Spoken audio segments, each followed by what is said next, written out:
Ouais, c'est un coup de tonnerre aux États-Unis dans le monde de la tech, c'est dingue. On va parler de plein d'autres choses aujourd'hui parce que oui, c'est l'actu du web, du digital, de l'IA et de la tech de ce joyeux lundi 22 septembre 2025 sur Renaud Décode. C'est maintenant. Assurez-vous d'être bien abonné, d'activer la petite cloche pour ne rien louper des actus régulières de ce monde de fou qui change tout le temps. Installez-vous confortablement, c'est parti. On commence avec le sujet à la une de ce qui se passe aux États-Unis et qui est un coup de tonnerre, un tremblement de terre. Donald Coin Trump, notre ami de toujours, nous a sorti une dinguerie et un gros croche-pied, voire un coup dans les genoux de ses copains de la tech. Qu'est-ce qui se passe ? Eh ben, il a mis des sous-sous à payer sur les visas, et pas n'importe quel visa, les visas H1B. On le sait, Donald Coin Trump favorise à mort la tech américaine. Ils sont même des grands dîners quand Donald Trump va en Angleterre rencontrer toute la famille royale et de faire un dîner. Et ben autour de la table, il y a aussi les géants de la tech. On le sait, Donald Trump est à fond sur la tech et la puissance américaine et la puissance de la tech américaine avancent vraiment de concert. Jusqu'à ce week-end. Jusqu'à ce week-end, puisque Donald Trump a priorisé un petit peu sa logique politique. Je marche sur des œufs en vous parlant de tout ça. J'ai pas d'avis politique sur la question. Vous me direz en commentaire, on échangera en toute positivité et constructivité, s'il vous plaît.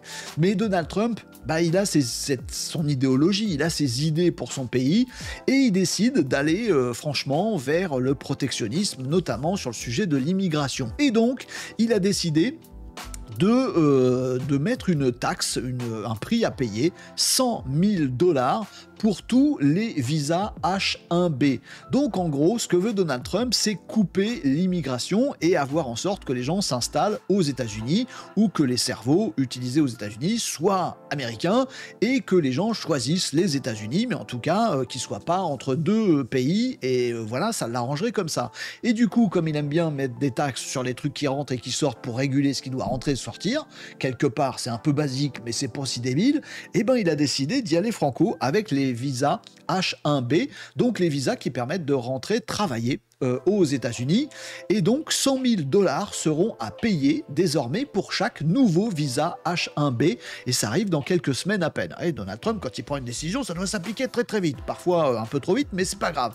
Et du coup, c'est tout le monde de la tech qui est en panique totale. Les grandes entreprises, les Google, les Microsoft, les Apple, les OpenAI, tout cela, ont un grand renfort depuis toujours, j'ai envie de dire, de cerveaux mondiaux. Voilà, ils arrivent à attirer, avec leurs projets, avec leur économie, avec le fait d'être des géants du numérique un petit peu partout, beaucoup d'Indiens par exemple. L'Inde est en train de booster terriblement sur l'intelligence artificielle, d'accueillir des investissements colossaux, de faire des tas d'efforts, sauf qu'ils n'ont pas vraiment de talent en Inde. En tout cas, il y en a beaucoup qui leur manquent parce qu'ils se sont tous barrés aux États-Unis, bien entendu, qui les accueillent dans des entreprises magnifiques, des GAFAM et autres depuis des années. Les Chinois, c'est la même chose. Beaucoup de gens, de cerveaux de ces grands GAFAM et des grands Gomax américains sont d'origine chinoise et puis de partout dans le monde. Et les États-Unis attirent comme ça des talents et des cerveaux depuis toujours. Sauf que maintenant, si tu veux rentrer, c'est $100 000. Et en plus, on a rehaussé le niveau de revenus. On te demande d'avoir $100 000 de revenus. Donald Trump dit, ouais, mon système, il va être super efficace parce que ce qui va se passer, c'est qu'on va pas faire rentrer n'importe qui. Voilà, des gens qui pouvaient avoir un petit salaire aux États-Unis et dont le visa ne coûtait rien. C'est un peu le principe du visa jusqu'à maintenant de Donald Trump, eux, sûrement qu'un salarié américain, avec la nationalité américaine, peut faire ce travail, donc je les empêche. Par contre, si on veut vraiment recruter un génie qui se trouve ailleurs dans le monde, on paiera son méga salaire et on paiera ses $100 000 de visa. Donc on va faire le tri comme ça. Sauf que toutes les entreprises de la tech sont en panique. Alors elles lèchent les bottes de Donald Trump depuis le début. Elles sont complètement inféodées. En plus, il y a des relations très très intimes, voire intenses, entre l'État américain et les grandes entreprises de la tech, voire même des participations financières dans beaucoup d'énormes projets de la tech. Et du coup, les patrons de la tech américaine ont du mal à râler auprès de Donald Trump, mais il y a de quoi râler parce que ce truc est en train de tout défoncer. Alors certes, aux États-Unis aussi, on a des projets du type Sandbox Act. Le Sandbox Act, donc le bac à sable. L'acte bac à sable, c'est un projet aussi qui vise à déréguler complètement l'intelligence artificielle. Si vous avez aux États-Unis un projet d'IA, vous ne savez pas si l'éthique sera respectée, si le droit sera respecté, si ce truc va pas s'échapper, si le truc va... C'est pas grave. On vous dit, avec ce Sandbox Act, on va pouvoir déclarer un projet et l'État américain va dire, toi, tu ne respectes aucune réglementation, aucune régulation, aucune loi, tu as maximum 10 ans, on établit la durée du projet pour faire absolument ce que tu veux. Donc ça favorise grave l'innovation. Ça fait partir aussi l'innovation dans tous les sens. Mais en tout cas, il y a ça aux États-Unis. Alors, les patrons de la tech américaine, ils disent vous faites ça, mais en même temps, on peut pas recruter des génies mondiaux, c'est compliqué. Oui, c'est voilà le choix pour le choix de valeur de société de Donald Trump qui rencontre les géants de la tech et ça se passe pas super bien. Peut-être qu'on a une carte à jouer, nous, en Europe, par exemple, et d'autres pays dans le monde, peut-être à l'image de l'Angleterre. Vous savez que l'Angleterre a reçu des financements énormes. Il y a une visite de Donald Trump et des patrons de la tech au Royaume-Uni. Et du coup, il y a eu 30 milliards d'investissements qui ont été annoncés par Microsoft. 30 milliards, c'est gigantesque. 5 milliards par Google, 2 milliards par Nvidia et d'autres. Voilà, ils sont tous arrivés avec leur valise de billets pour implanter des projets ou des filiales ou des boîtes ou des départements en Angleterre. Et ça tombe bien parce que du coup, il n'y a plus besoin de visa. On va choper les cerveaux anglais pour bosser pour ces GAFAM. Peut-être que c'est ça qui est en train de se passer et peut-être que nous, en Europe, on devrait en profiter, faire aussi un pont d'or aux génies indiens, chinois, partout dans le monde et leur dire, nous, il n'y a pas de visa, il y a peut-être une qualité de vie, il y a un enseignement magnifique, il y a aussi des projets de dingo. Voyez, si vous voulez aller aux États-Unis, on vous ferme les portes. Bon. En tout cas, c'est la panique totale avec cette nouvelle taxe sur les visas. Tous les grands patrons de la tech disent à leurs ressortissants qui bossent à l'étranger, revenez très très vite aux États-Unis parce qu'après l'entrée, ça va être super payant. Et ils disent aussi à leurs ressortissants, enfin à leurs salariés qui bossent aujourd'hui aux États-Unis, sortez surtout pas du territoire parce que vous pourrez plus rentrer. Bref, c'est la panique totale à l'heure où certains États, les États-Unis en l'occurrence, ferment vraiment toutes leurs frontières. Est-ce que c'est pas à nous de choisir les gens qu'on va accueillir et de leur proposer des super deals et des super projets? C'est ce que je pense. Est-ce qu'on réussira très très rapidement à tirer notre épingle du jeu et à faire ça? Je suis pas sûr, on part pas gagnant, mais ce serait vraiment bien de pas louper cette opportunité, à mon avis. Et justement, dans l'actualité autre que ce sujet que je voulais mettre à la une, parce que le bouleversement est vraiment, vraiment important sur la planète par rapport à ça, et on a peut-être vraiment une voie nouvelle à avoir, je voulais aussi éveiller en vous le fait qu'il y a probablement également des voies nouvelles à explorer au niveau de l'éducation. En France, on est à la ramasse.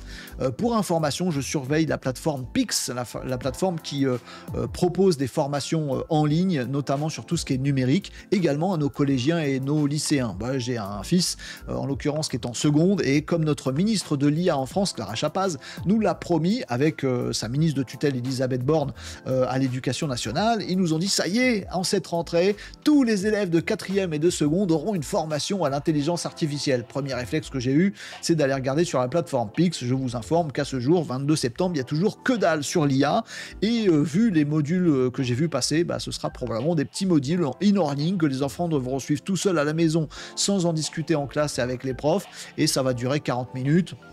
Voilà, où ils vont devoir dire « Ah oui, dis donc, l'IA, il y a plein de dangers, j'y vais pas. » Bon, en France, on est là, mais vous inquiétez pas, cette formation, elle est même pas dispo. Le jour où elle sort sur Pix, je la fais, et on la fera ensemble en live, ça peut être rigolo. À l'heure où nous, on est complètement à la ramasse, sur le développement des soft skills en France, à l'école, il faudrait tout réformer. À l'heure où on est à la ramasse, aux États-Unis, par exemple, en Chine, c'est le cas aussi. Dans certains pays, beaucoup de pays asiatiques, c'est le cas aussi. Aux États-Unis, on a des choses assez dingos, notamment Ohio State, l'université, qui a inclus, là, en cette rentrée, c'était un peu une surprise pour tous les étudiants à l'université d'Ohio, puisqu'ils ont tous eu un socle commun dont l'IA faisait partie. Dans toutes les études, pas que les études de maths, ingénieurs, etc. Non, les études de langue, des études de social, des études de tout. Ils ont un vrai gros socle commun avec des vrais profs qui veulent absolument que tout le monde soit AI fluent aux États-Unis. Bah, peut-être qu'on est en train de construire le monde de demain un petit peu mieux que chez nous. Il y a même des expériences assez dingues. Il y a notamment des établissements privés. Donc ça, c'est pas le public aux États-Unis, c'est le privé. La Unbound Academy, par exemple, c'est une école presque 100% intelligence artificielle. Alors, il y a encore des profs, mais qui sont là pour faire le liant, le côté social, le côté on débat. Mais en fait, il n'y a que 2 heures par jour de cours. Voilà. Et tout le reste, bah, c'est de l'accompagnement avec des assistants IA, avec des choses à faire. Voilà. Tu vas essayer de te débrouiller. Tu as plein d'IA assistants sur plein de choses. Demain, on parle d'un sujet tous ensemble en classe et tu vas devoir faire le travail en autonomie avec l'IA, apprendre tout ce que tu veux, savoir la prompter, savoir lui déléguer des choses pour toi, te rendre plus intelligent, plus sage, plus sachant et en capacité de discuter avec les autres. Voilà, c'est des écoles privées. Il y a beaucoup d'initiatives comme ça qui se développent aux États-Unis. D'ailleurs, on notera que tous les patrons de la tech, en fait, leurs mômes, ils sont dans ce genre d'école. Je dis pas que c'est bien, je dis que c'est nouveau, je dis que peut-être le juste milieu est entre les deux. À quand une école en France, notamment, j'espère la rentrée prochaine, il va falloir réformer sacrément, où on a des demi-journées où on sociabilise à l'école et des demi-journées où on fait de la création, où on fait du sport, où on fait des tas de trucs et où on profite de l'IA pour apprendre tout ce qu'on a envie d'apprendre plutôt que de le subir. C'est mon avis là-dessus, vous me direz ce que vous en pensez. En tout cas, le monde bouge, nous pas tant. Peut-être qu'on devrait.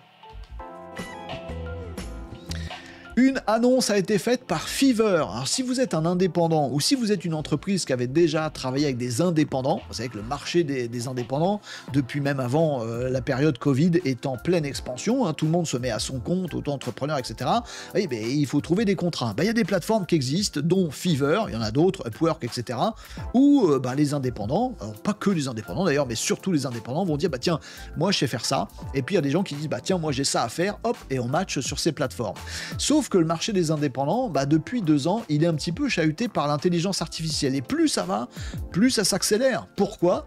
Parce que beaucoup d'entreprises ont enfin des gens qui se disent, des salariés dans la boîte qui se disent attendez patron, si on a besoin de faire tel truc, peut-être que, jusqu'à maintenant personne sait faire, etc., il fallait qu'on recrute des indépendants, peut-être qu'avec l'IA, je peux le faire sur certaines parties, la création d'images, la création de vidéos, du code, des opérations de web marketing, des analyses stratégiques de quelque chose. L'IA est de meilleur en meilleur, je sais pas si ça se dit en français, il faudrait que je révise, pour faire ce genre de choses. Donc on a moins besoin des indépendants. Du coup, tous les indépendants se mettent à l'IA, quel que soit leur métier, pour tirer leur épingle du jeu. Bref, ce marché des indépendants se fait disrupter la tronche, pardon pour l'expression, par l'intelligence artificielle. Un signal fort donné, alors je sais pas s'il est positif ou négatif, vous me direz en commentaire, donné par Fiverr, là, ce week-end, puisque Fiverr, donc la boîte elle-même, qui est plateforme pour mettre en relation ses freelances et puis leur prochain contrat, a annoncé un licenciement massif. 30% des effectifs. Cette boîte, Fiverr, licencie 30% de ses effectifs. Ça fait 250 postes qui sont fermés chez Fiverr, remplacés par l'intelligence artificielle. Et Fiverr communique, et je pense peut-être à raison, on peut leur laisser le bénéfice du doute là-dessus, moi j'y crois assez, s'ils le font, c'est qu'il y a tout à gagner. Ils nous disent, en fait, vous inquiétez pas, freelancer ou entreprise qui cherchait les freelances, ce sera encore plus confortable pour vous, parce que c'est une IA qui va faire la modération, une IA qui va faire les recommandations, une IA qui va faire le choix, une IA qui va faire la facture, une IA qui va faire le suivi. Bref, on a remplacé plein de salariés qui ne bossent que de 9h à 18h, les flemmards, par des IA qui vont faire le boulot à grande échelle, ne jamais être débordés, pouvoir faire ça jour et nuit, c'est génial pour Fiverr. Le message, il est quand même dingo. Cette plateforme de mise en relation de freelancers, elle-même, elle vire 30% des personnes pour les remplacer par l'IA. Que doivent comprendre les freelancers? Que doivent comprendre ceux qui ont des contrats à donner à des gens dans cette logique-là? Peut-être que la disruption, elle va tellement vite qu'on ne l'a pas vu sur Fiverr jusqu'à ce que ça nous arrive par le haut. Bon, clairement, Fiverr est un exemple, mais toutes les entreprises sont en train de faire ça. Le monde change radicalement. Il faut s'adapter et s'adapter très, très, très, très vite dans nos relations sociales, dans nos relations économiques, dans nos emplois et dans nos métiers. À vous de voir ce que vous pensez de tout ça.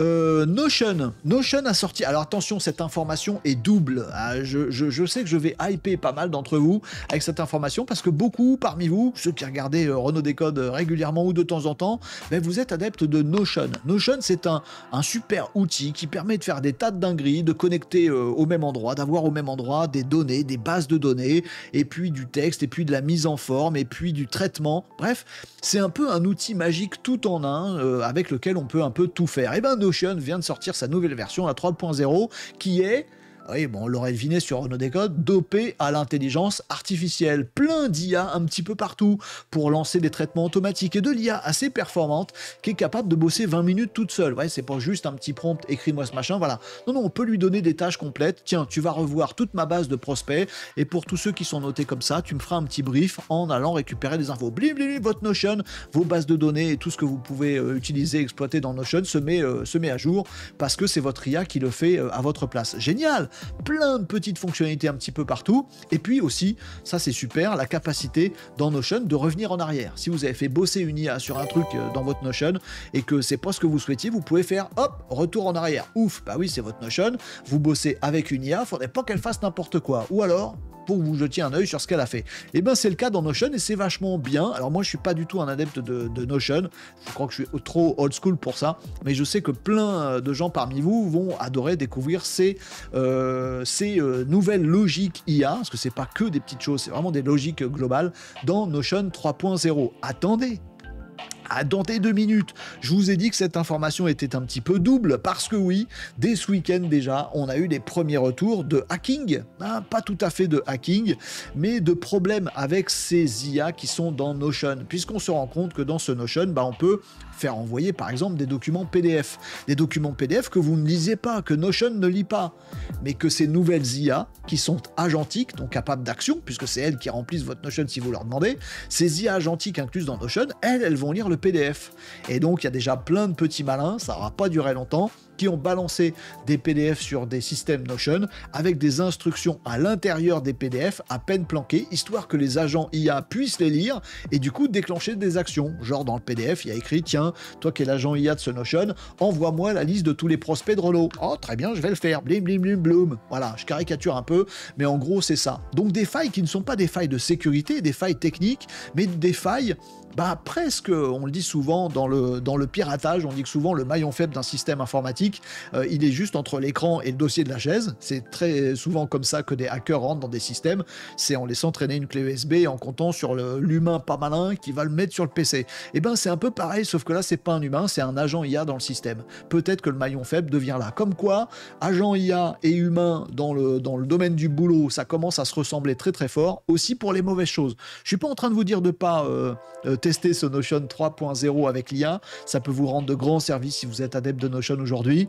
Je suis en train de vous dire aussi que, voilà, c'est à considérer comme un collègue qui bosse avec vous sur vos données précieuses. Donc faites attention à ce qu'il ne soit pas faillible.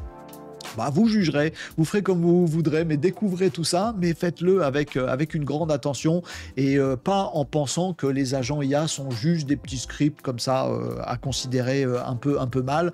Non, c'est vraiment très très puissant, notamment quand on les met dans des systèmes qui peuvent gérer toute votre boîte, comme c'est le cas de Notion. Faites attention, allez-y, mais faites attention. Allez, 2 points un peu tech et puis voire science-fictionnel. Je vais vous en parler dans le dernier point dans cette revue d'actu, avec notamment tout un tas d'annonces qui viennent d'être faites dans le monde du commerce, du retail, je sais pas comment on dit, en France notamment, et puis un peu partout dans le monde. Il y a une histoire qui est sortie ce week-end qui concerne Flunch, les restaurants Flunch. Et je ne suis pas en train de vous demander vos goûts, ou si vous reprenez plutôt des frites ou des légumes, mais il s'avère que Flunch a passé un partenariat avec Amazon et avec leur système Just Walk Out. Ça dit ce que ça veut dire, juste vous sortez. Qu'est-ce que ça veut dire? Il y a une IA qui va venir nous choper et nous sortir des flunchs parce qu'on n'a pas fini notre assiette à temps? Mais non, pas du tout. Ça veut dire que vous avez l'impression de ne pas payer. Voilà, c'est juste le fait de pouvoir aller donc au resto. En l'occurrence, c'est celui-là, je fais pas de promo, mais voilà. Mais ça peut se déployer un petit peu partout ensuite. On va au resto, on prend son plat, on mange et on se barre et on s'est même pas rendu compte, mais tous les systèmes avec caméra, avec IA et avec capteur ont détecté que c'était bien vous et ont prélevé le montant directement de votre repas dans votre poche alors que vous n'avez même pas sorti votre portefeuille. C'est magique, ça va éviter les files d'attente à la caisse. Et ouais, mais c'est pas un peu risqué cette histoire? Il suffit d'arriver avec le masque de Renault et on va bouffer gratos chez Flunch, c'est lui qui régale. Non, c'est un peu plus touchy que ça, bien évidemment, un peu plus précis que ça, mais en tout cas sachez-le, voilà, le paiement totalement sans contact, là pour le coup c'est même pas du sans contact à sortir un truc, c'est on sort que dalle, just walk out. Amazon et Flunch lancent ça en France, et à mon avis ça va se généraliser. Alors dans d'autres pays on a grande habitude de ça, comme en Chine par exemple. Bon, en France c'était pas encore là, ça y est, ça arrive. On a également des petites nouveautés technologiques, je sais pas si vous connaissez les Amazon Ring, puisqu'on parlait d'Amazon, meilleur nom ever, Ring, sonnette. Vous l'avez, les petites caméras d'accueil où on sonne à votre porte, bah voilà, il y a des Amazon Ring, vous mettez ce petit système à l'entrée de votre maison, et du coup vous avez de la visio, vous avez une petite caméra qui regarde ce qu'il y a de l'autre côté de votre porte, et les gens sonnent, et ils peuvent être enregistrés, et vous pouvez aussi être à distance. Bah, vous n'êtes pas chez vous, vous êtes au bureau, mais vous pouvez interagir avec votre sonnette connectée, je sais pas comment on dit, sonnette connectée, voilà, pour interagir avec la personne qui se présente à votre domicile. Et c'est plutôt cool. Et bien sachez-le également, il y a un petit bras de fer qui commence à s'engager, notamment avec la CNIL et tout ça en France, parce que les sonnettes Amazon Ring, ça s'appelle pas sonnette, excusez-moi, eh bien intègrent maintenant l'intelligence artificielle pour vous faire des rapports, pour vous dire, bah tiens, aujourd'hui il y a quelqu'un qui s'est présenté, c'était un livreur de chez Amazon qui est arrivé à la maison, il a déposé le colis en bas à droite. Ah, vachement pratique ce truc-là. Oui, vachement pratique, c'est de l'IA, voilà, on peut le faire et c'est vachement bien, c'est pratique. Sauf que du coup, on a bien la caméra de la Amazon Ring qui a pris des informations, qui a compris en regardant la personne qui venait chez vous que c'était le livreur parce qu'il a sa tenue et parce qu'il a un colis, qui a reconnu que le colis était là, etc. Ou les données privées, est-ce qu'on pourrait pas aussi reconnaître qui c'était? Est-ce que c'était le facteur habituel ou pas? Et puis, etc. Des données personnelles qui peuvent naviguer un petit peu partout, être mis à votre disposition et partir dans des serveurs qu'on maîtrise pas totalement. Et bref, on est à cette croisée des chemins de la technologie qui bouge totalement avec l'intelligence artificielle, mais qui chope aussi de la donnée, qui en exploite, et la réglementation européenne et française qui dit hop, on n'a pas le droit. Bon, à voir, parce que ça peut aussi avoir des applications hyper bien dans certains domaines. On sait que la CNIL avait interdit totalement ce genre de système dans les tabacs en France, alors que pas mal de buralistes utilisaient ce genre de système justement pour essayer de détecter l'âge des gens, voilà, sans avoir besoin de leur demander leur carte d'identité, leur papier, leur machin, faire des enquêtes et avoir des informations personnelles. Ils avaient ce petit système qui ne reconnaissait pas les gens, mais avec des caractéristiques, disait oh, celui-là il a l'air d'être majeur, celui-là peut-être pas, voilà. Et puis le buraliste pouvait faire ce qu'il voulait. Retoqué par la CNIL, dommage, c'était un système qui permettait de pas recueillir de données privées, et oui, mais caméra, reconnaissance, ils aiment pas, donc ils ont bloqué le truc. Je sais pas, peut-être qu'il faut que le monde bouge avec ces petites technologies sympas, et on a un champion d'ailleurs, un français là-dessus, qui s'appelle Vision, Veesion, je sais pas comment ça doit se prononcer, Vision, Veesion, Vision IA, qui fait ça, qui fait de la détection de gestes, de comportements, notamment dans les magasins. Alors au départ, c'est surtout pour checker des vols. Voilà, vous avez un vigile dans l'entreprise, plutôt que d'avoir un vigile qui regarde vraiment la caméra et qui dit ah tiens, c'est Martine dans l'allée 2. Ah, il a reconnu Martine, et du coup les données privées d'où qu'elles vont, et bien vous pouvez avoir des systèmes avec de l'IA branchée sur les caméras qui disent oh, allée 2, il y a eu un vol parce que j'ai vu quelqu'un qui avait l'air de mettre un truc dans son paletot. Et puis on va chercher la personne concernée sans avoir des informations sur tout le monde. Ça peut être bien, mais voyez, croiser des chemins, données personnelles, jusqu'où va l'IA, vous me direz ce que vous en pensez en commentaire. Bien entendu, je compte sur vous. Et si on a un de par le monde qui joue avec la réglementation de façon assez facile, c'est bien la Chine. Voilà, je termine cette revue d'actu par une information un peu science-fictionnelle, mais bien réelle, parce que concrétisée par la Chine veut des Chinois augmentés. J'allais dire, la Chine veut des humains augmentés. Non, c'est pour eux-mêmes, et peut-être ils ont raison, et peut-être c'est pas critiquable, chaque pays fait comme il veut avec le gouvernement qu'il a, mais en tout cas, la Chine, je tenais à vous le dire, a publié les efforts qu'ils vont faire au niveau interface interface cerveau-machine. Vous savez, des Neuralink de Elon Musk, par exemple, et il y a plein d'autres expérimentations, voire avancées, qui se font de par le monde là-dessus, les interfaces cerveau-machine, de pouvoir avoir des implants plus ou moins invasifs, qui vont pouvoir vous permettre de commenter avec la pensée, avec le cerveau, hyper utile dans le médical, dans la médecine, pour les malades, les handicaps, etc. Pouvoir commander des choses à la machine. Voilà. Et peut-être un jour l'inverse, avoir des données dans la machine qu'on va pouvoir implémenter dans votre cerveau, comme dans Matrix. Voilà, vous l'avez, c'est de la science-fiction. Eh bien, tout ce marché des interfaces cerveau-machine, ça s'appelle BCI.